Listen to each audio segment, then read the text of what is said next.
माझं नाव MP जोशी आणि मला जरा डोळ्याला असं दिसत होतं सुरुवातीला, त्यामुळं मी डोळे चेक करायचं ठरवलं. आणि मग मला असं फेसबुकवरून कळालं की दूधबाटे रुग्णालय ही खूप असं नावाजलेलं आहे पुण्यातलं आणि त्यांचे बरेचसे पेशंटचा चांगला अनुभव आहे असं मला समजलं होतं. त्यावरून मी दूधबाटे रुग्णालयात जायचा निर्णय घेतला आणि मग मी इथं आलो आणि अपॉइंटमेंट घेतली आणि डॉक्टरांना ची भेट घेतली.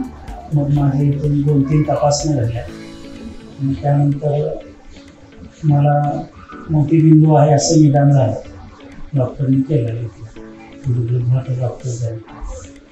आणि मग त्यांनी मला ऑपरेशन करायला लागेल, लेझरवर काही त्रास होणार नाही असं सांगून माझं ऑपरेशनची तारीख निश्चित केली.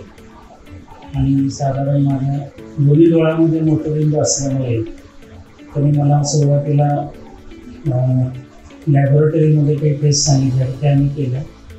त्यानंतर त्या टेस्ट सगळ्या नॉर्मल आल्या आणि मग माझं शस्त्रक्रियेचा दिनांक ठरला.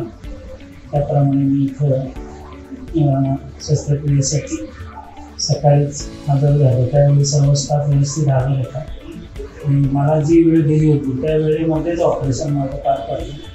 पहिल्यांदा उजव्या डोळ्याचं झालं, नंतर 3 महिन्याच्या गॅपनी डाव्या डोळ्याचं झालं आणि दोन्ही शस्त्रक्रिया यशस्वी झाल्या असं डॉक्टरांनी मला तपासणी आणखी सांगितलं. आणि माझ्याकडून काही बोर्ड वाचून घेतले की जे मला पूर्वी दिसत नव्हतं ते आता पूर्णपणे दिसायला लागलेलं आहे, चांगलं स्पष्ट दिसतं आहे. त्यामुळं माझी शस्त्रक्रिया चांगली झाली आणि यशस्वी झाली हे माझं मला जाणवत आहे. त्यामुळं मी या रुग्णालयाचा अत्यंत आभारी आहे आणि त्यांनी मला नवीन दृष्टी दिली त्याबद्दल सुद्धा मी डॉक्टरचे व सर्व स्टाफचे खूप आभारी आहे.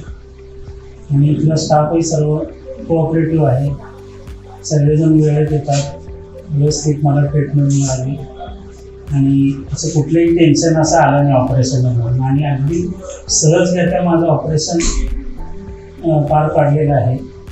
त्याबद्दल मी रुग्णालयाचा आणि इथल्या सर्व स्टाफचा आणि विशेषतः दूधबाटे डॉक्टरचा मी खूप आभारी आहे. धन्यवाद.